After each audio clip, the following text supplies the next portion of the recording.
자꾸 그 사인을 보낸 거예요. 나 정말 매일매일 힘들고 아무 의욕이 안 생기고 잠만 자고 싶고 요 사인을 자꾸 보낸 거예요. 징후들이 있거든요. 근데 이분은 이제 그때 당시에는 상담 전공을 하신 분이 아니었던 거예요. 일반 주부였던 거예요. 거기서 딸인가 아들인가 하고 아빠 앞에서 막 춤을 추면서 아빠 힘내세요 노래를 불렀대요. 힘이 날 것 같아서요. 이건 뭐냐면 아빠 힘내세요? 누가 있어요? 우리가 있잖아요. 너네 때문에 힘들어. 너네를 돌보느라고 난 죽을 것 같아. 이 회사를 그만 못 둬. 라는 압박이 있었나 봐요. 그리고 얼마 있다가 가신 거예요. 뭘 내가 잘못했는지를 몰랐대요. 그 당시에는. 나는 최선을 다해서 위로를 해줬는데 떠나버리니까. 그때부터 이제 공부를 하셨대요. 그리고 나서 알았던 게 이미 죽을 만큼 인내하고 있는 사람에게 너는 할 수 있어. 더 힘내. 일어나. 라고 얘기하는 거. 우리가 옆에서 지켜보고 있으니까 힘내. 어떤 사람한테 그게 힘이 될 수 있지만 응원이 될 수 있지만 어떤 사람한테는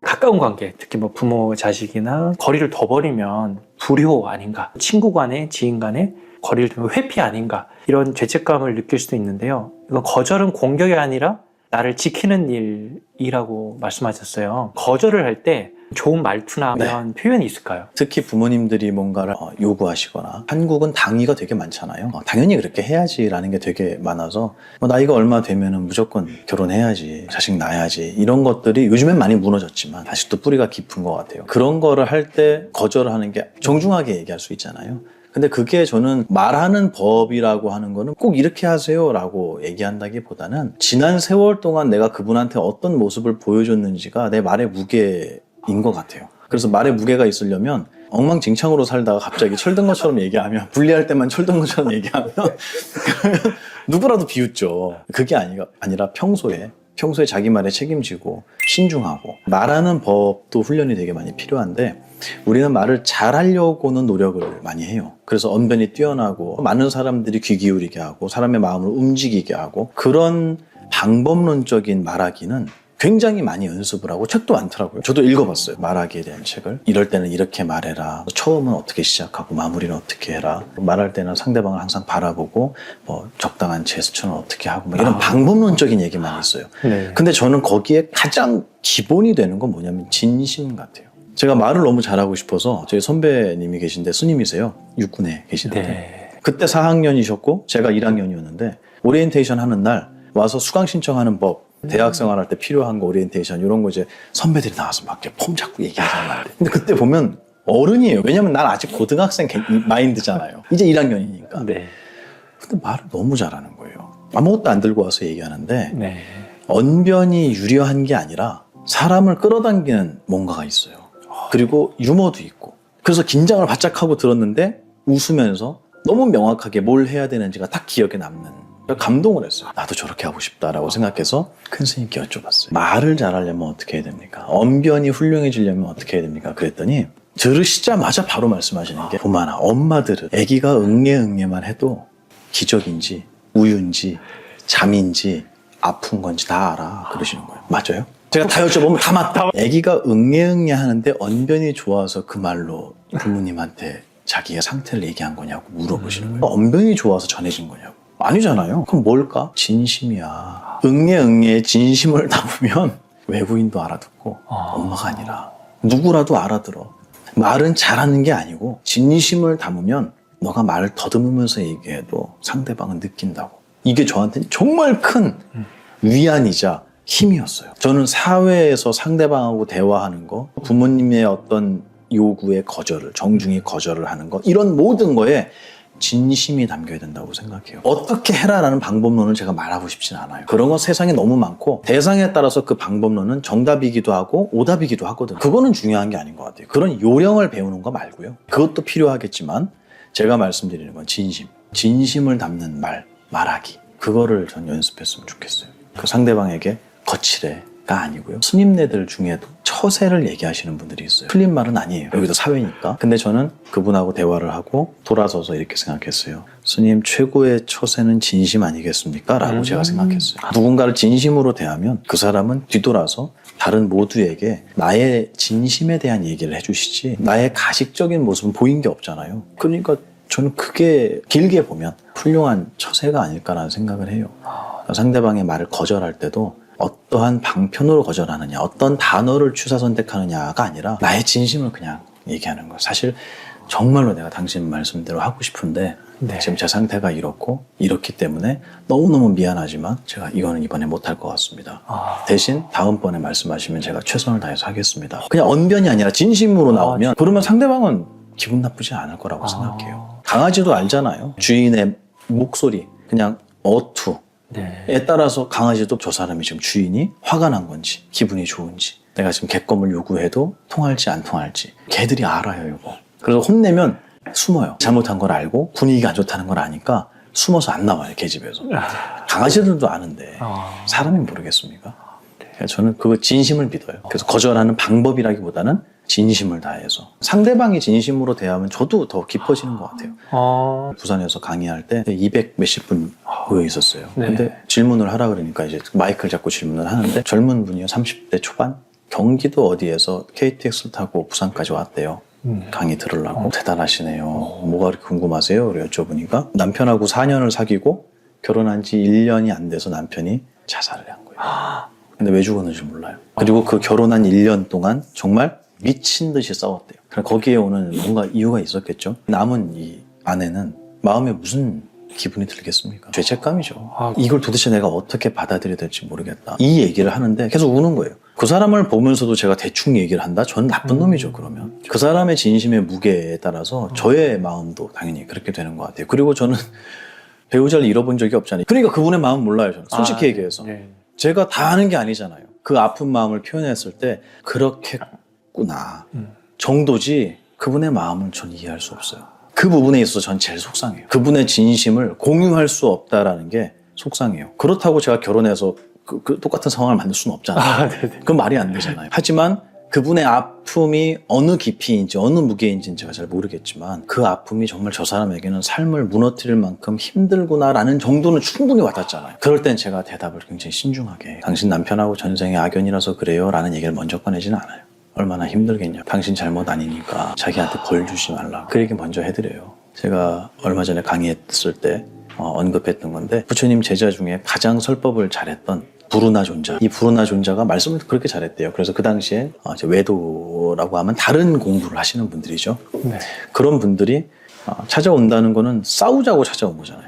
누구나 그렇잖아요. 싸우자고 온 거예요. 싸우자고 온 마음이 닫혀있는 사람을 마음을 열게 하고 네. 그 사람이 이 법을 이해하고 기뻐하게 만들 정도의 언변이었대요. 그러니까 저는 잘 모르겠어요. 그게 어느 정도인지. 부르나 존자가 말씀하시는 말씀의 단계가 있었대요. 첫 번째가 변제예요. 말씀 변자에 제주할 때 제자예요. 그러니까 말씀하시는 제주예요. 상대방이 외로우면 외로움을 달래줄 줄 아는 말을 하는 거예요. 누가 사기를 당해서 너무 고통스러워. 그럼 그 사람한테 너 죄는 사람 믿은 죄밖에 없는데 정말 마음이 힘들겠습니다.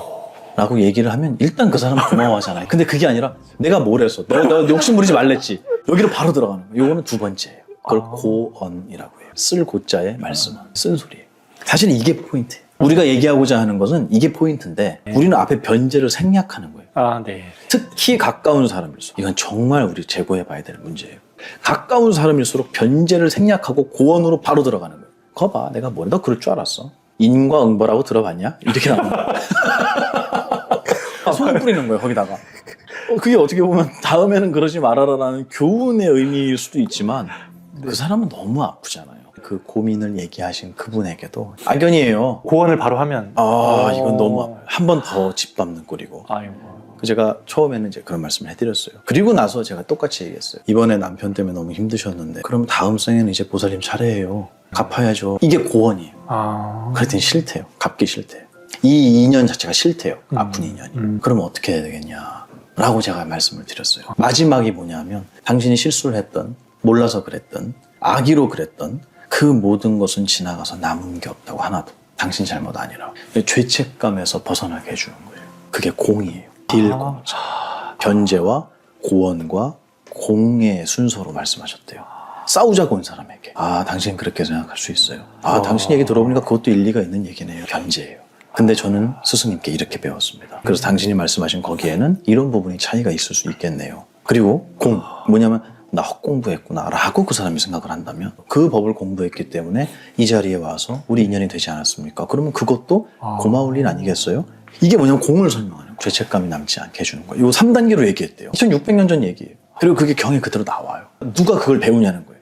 어느 초등학교 교과서에 친구들과 그렇게 얘기하라고 알려주냐는 거예요. 저는 이게 교과서에 실려야 된다고 생각해요. 이게 어떻게 종교예요? 이게 어떻게 교주가 있고 교리가 있고 신도가 있는 이 종교학에서 얘기하잖아요. 네. 저는 이 범주에서 불교는 제발 좀 빼줬으면 좋겠어요. 한국 불교는 그 안에 들어갈 수도 있어요. 하지만 이 원래의 부처님의 가르침은 제발 그 종교 영역에서 좀 빼달라. 현재의 불교는 종교 영역에 들어갈 수 있지만 원래의 불교는 종교는 아니었던 것 같다 라고 저는 그래서 이렇게 맨날 떠들고 다녀요. 그 얘기를 전해주고 싶어서. 그러니까 지금 말씀하신 것처럼 항상 상대방의 입장을 먼저 배려하고 그 사람의 아픈 부분, 네. 힘든 부분 그런 거를 먼저 보듬어 줄 줄 아는 여유가 있는 사람은 그 사람의 말에 진심과 무게와 여러 가지 방편이 저는 다 조합이 될 수 있다고 생각해요. 근데 그게 아니라 그냥 바로 2단계로 고원으로 들어가는 분들은 모든 나는 조언을 했는데 사람들은 다치는 거예요. 이건 아니잖아요.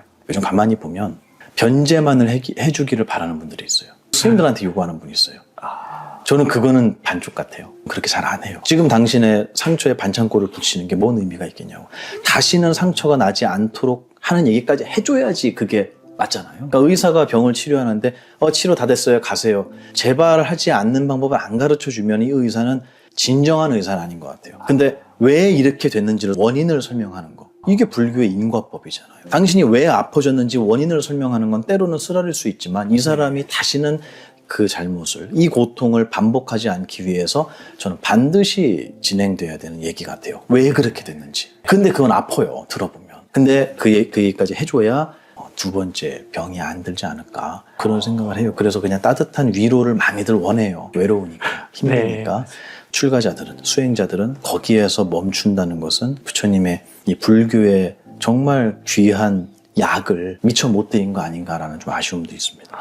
스님이 약을 지금 주신 것 같아요. 죄책감을 느끼는 사람이 결국 공의 그런 마음으로 나아가는 이 스님께서 방금 3단계 설명해 주시니까 결국은 이런 단계로 이렇게 해소가 되는구나. 많은 절에서는 참회 기도를 해야지 네. 죄가 없어진다고 얘기해요. 그래도 좀 도움은 좀 되지는 않나요? 참회 기도 되기야 되죠. 왜냐하면 자기의 부족함을 스스로 찾아낼 수 있는 시간이 돼요. 충분히 돼요. 네. 근데 문제는 잘못했습니다 한다고 그게 없어지면 얼마나 좋겠습니까? 인과법에서는 절대로 없어지지 않아요.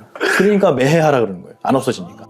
그래서 절에서 이제 등달하라. 작년에 참회기도 했는데요. 아니야 모자라. 아직 업장에 두터우니까 더 해. 없어지지 않는다는 얘기예요. 병에 나와요. 대신해 줄 수도 없고 남이. 기도한다고 없어지지도 않고. 이거는 씨앗을 뿌렸으면 거기에 대한 열매를 고스란히 받아야 되는 거예요. 그래서 힘든 일이 왔을 때 저는 그렇게 생각해요. 숙제 하나 했다. 저 그렇게 생각해요. 왜 나한테 이런 일이 오지? 올만 아닐 것 같겠지. 내가 기억 못할 뿐이 씨앗을 심었으니까 왔겠죠. 저는 그걸 믿어요. 인과법을 믿어요. 그러니까 왜 너 때문에 그래 라는 거에서는 쉽게 벗어나시더라고요. 이 생각을 하니까. 그리고 나서 그 일을 겪었을 때는 숙제 하나 구나라는 생각이 들면은 훨씬 가벼워지고 그렇습니다. 제가 얼마 전에 얘기 들었는데 상담학을 전공하신 교수님인데 네. 그 상담학 전공하신 분이 남편이 회사 다니면서 너무 힘들어 하셨대요. 그래서 자꾸 그 사인을 보낸 거예요. 나 정말 매일매일 힘들고 아무 의욕이 안 생기고 잠만 자고 싶고 요 사인을 자꾸 보낸 거예요. 징후들이 있거든요. 근데 이분은 이제 그때 당시에는 상담 전공을 하신 분이 아니었던 거예요. 일반 주부였던 거예요. 거기서 딸인가 아들인가 하고 아빠 앞에서 막 춤을 추면서 아빠 힘내세요 노래를 불렀대요. 힘이 날 것 같아서요. 이건 뭐냐면 아빠 힘내세요? 누가 있어요? 우리가 있잖아요. 너네 때문에 힘들어. 너네를 돌보느라고 난 죽을 것 같아. 이 회사를 그만 못 둬. 라는 압박이 있었나 봐요. 그리고 얼마 있다가 가신 거예요. 뭘 내가 잘못했는지를 몰랐대요. 그 당시에는. 나는 최선을 다해서 위로를 해줬는데 떠나버리니까. 그때부터 이제 공부를 하셨대요. 그리고 나서 알았던 게 이미 죽을 만큼 인내하고 있는 사람에게 너는 할 수 있어. 더 힘내. 일어나. 라고 얘기하는 거. 우리가 옆에서 지켜보고 있으니까 힘내. 어떤 사람한테 그게 힘이 될 수 있지만 응원이 될 수 있지만 어떤 사람한테는 그거는 더 큰 압박으로 올 수도 있어요. 아까 제가 말씀드린 것처럼 죄라고 하는 거 너는 이렇게 잘못했으니까 이렇게 앞으로 잘해 라고 하는 그 고언이 어떤 사람에게는 약이 될 수도 있지만 어떤 사람한테는 그게 너무 힘든 무게가 되는 거죠. 그거는 앞에 변제를 좀 잘 해줬으면 좋겠다. 사양할 때도 거절할 때도 그렇게 했으면 좋겠다는 생각이에요. 서로의 응어리가 남지 않는 그렇죠. 공을 만들어야 돼. 그 요소마다 다 적용시킬 수 있어요. 모양은 달라져요. 하지만 그 큰 틀은 똑같을 거라고 봐요. 굉장히 공식 하나를 이렇게 저도 배워가- 얼마 전에 알았어요. 저도 이거를 옛날부터 날 때부터 한 게 아니라 강의 준비하고 경전 찾고 하면서 보다가 알았어요. 야, 이렇구나. 스님의 은연중에 수행했던 부분 중에 그 요소가 있었구나. 갈등을 우리가 누군가하고 일으켰을 때 대부분 그 첫 기억이 저는 초등학교 갈등이 시작됐던 것 같아요. 그 전에는 뭐 갈등이라는 개념 자체가 별로 없었던 것 같고 제 기억에 남은 최초의 갈등은 친구들하고의 갈등이었고 그때는 막 싸웠거든요. 싸우고 네, 막 싸우고 그러잖아요. 막 주먹질하고 싸우잖아요. 되도 네. 않게. 네. 그렇게 싸워도 마음 상하고 속상한 건 똑같은 것 같아요. 그리고 관계가 어긋나고 삐걱거리는 것도 어른들하고 똑같은 것 같아요. 근데 그 뒤에 이어지는 작업이 저는 굉장히 중요한 공부라고 생각해요. 화해와 관계 회복이죠. 사과하는 거. 근데 이거 해보셨어요? 친구들하고 싸우고 나서? 저는 오히려 그게 두려워서 싸우지를 않으려던 것 같아요. 과정이 너무 힘드니까. 그래서 화해하는 법이 좀 미숙한 것 같긴 해요. 하지만 그 과정이 어렵다라는 것도 공부하신 거예요. 그런 씨앗을 안 심는 거예요. 모든 게 우리에게는 필요한 과정인 것 같아요. 싸우면 안 돼가 아니라 싸우면 안 되죠. 하지만 싸웠을 때 너가 이렇게 힘들어져라는 거를 경험시키고 힘들어졌을 때는 어떻게 사과하고 관계를 회복해야 되는지도 알려줘야 돼요. 그게 어릴 때 이루어져야지 가능해요. 어른이 되면은 똥 자존심 있잖아요. 그게 있어서 못해요.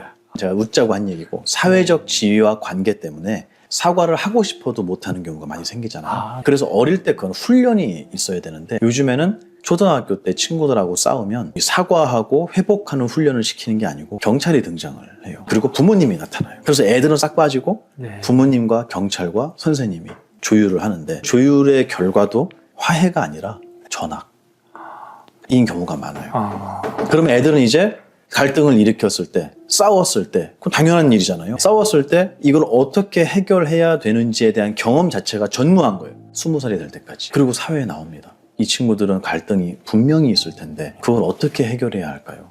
전 너무 두려워요. 그래서 때로는 내가 잘못한 게 아닌데도 내가 미안하다고 먼저 사과할 줄 아는 이게 저는 완성된 인간에 가깝다고 생각하는데 그런 거는커녕 지가 잘못해놓고도 그리고 잘못했다고 인정하면서도 입 밖으로 그걸 꺼낼 수 없는 거예요. 왜냐하면 해본 적이 없으니까. 이 나쁜 어떤 갈등의 요소에서도 그 씨앗 옳게 심어질 수 있다고 생각해요. 갈등이 나쁜 게 아니다. 갈등 자체를 일으키지 않는 씨앗만, 좋은 씨앗만 심는 게 좋다. 이렇게 받아들일 수 있거든요. 그렇게 생각을 한다면 이 이야기는 형이상학적인 얘기예요. 현실에 맞지 않는 얘기가 돼버려요. 근데 그게 아니라 현실에 갈등이 있어도 그게 나에게 선한 씨앗으로 심어질 수 있는 방법이 있더라는 거죠. 그게 뭐냐면 사과하는 거. 내 솔직한 이야기를 상대방에게 할 수 있는 거. 그리고 관계를 다시 회복해 나가는 과정. 그 기억, 연습 이런 것들도 저는 사회생활에서는 필수적인 일이라고 생각을 해요. 근데 그거를 훈련할 수 있는 어린 시절에 요즘은 부모님들이 개입을 해버리고 아이들끼리의 화합이 아니라 사과가 아니라 부모님들끼리 승패를 만들어버려요. 가해자와 피해자를 규정하는 거죠. 제가 얼마 전에 비구니 스님이 한 분이 그 얘기 하시더라고요. 카페를 갔는데 커피를 먹고 나서 이제 정립하잖아요. 저는 정립 이런 거 잘 안 하거든요. 스님 혹시 정립하세요? 달려와서 정립을 하신 거예요. 그러면서 저한테 물어봐요. 스님 제가 절에서 학생들한테 남자들은 이런 거 정립 이런 거 잘 안 하잖아 이렇게 얘기했더니 애들이 뭐라 그랬냐면 스님 그거 성차별적 발언이에요. 성차별적 발언이에요. 이렇게 얘기를 했다는 거예요. 왜 이렇게 속이 상한지 모르겠어요. 차라리 아니에요 스님 남자들도 챙기는 사람 많아요 라고 얘기하면 되잖아요. 프레임 씌우는 거예요. 진짜? 이걸 누구한테 배웠을까? 어른들한테 배운 거예요. 아이들이 싸웠는데 물론 나쁜 놈들이 있죠. 못된 놈들이 있어요. 하지만 너는 가해자 너는 피해자로 딱 구분짓는 순간 헤아릴 수 없는 문제가 발생을 하는 것 같아요. 가해자도 가해자로 규정된 애도 그럴 만한 이유가 있고 아픔이 있고 사정이 있을 수 있어요. 그러면 그거는 또 다른 사회나 가정으로부터의 피해자가 될 수 있거든요. 그러니까 이거를 이렇게 이분법적으로 딱 나누는 거예요. 스님 그거 성차별적 발언이에요 라고 프레임을 씌우는 이 사회에서 과연 우리가 언제 화해하고 화합하는 법을 배울까? 저는 불가능하다고 생각해요. 그래서 이런 갈등들을 애초에 일어나지 않도록 만들면 좋겠지만 그럴 수는 없다니까요, 세상은. 그러니까 이런 갈등이 일어날 때 이걸 어떻게 해결해 나가는지에 대한 경험 그것도 저는 선한 씨앗이라고 생각해요. 확장을 하면 제가 3제래요 올해. 저는 이렇게 봄, 여름, 가을, 겨울이 있다는 건 인정해요. 우리의 삶 속에. 오르면 내리막이 있겠죠. 하지만 그게 나쁜 거냐. 그렇게 생각 안 해요. 같은 내용이에요. 이렇게 춥고 어렵고 힘든 시기에 나는 평소에는 할 수 없었던 나에게 큰 이익이 되는 어떤 기반을 다질 수도 있고요. 그리고 막 나대면서 일어날 수 있는 사고를 난 피할 수도 있다고 생각해요.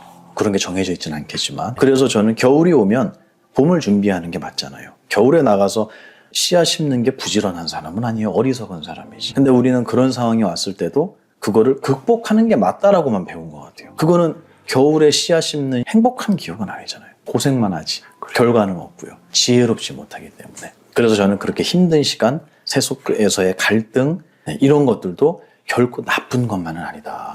반드시 그것도 아름다운 씨앗으로 심을 수 있다라고 저는 생각해요. 연습도 필요하고 그러지 않습니까? 사과를 할 수 있는 사람이 좀 더 어떻게 보면 자존감도 있고 성숙한 사람인 것 같기는 해요. 네.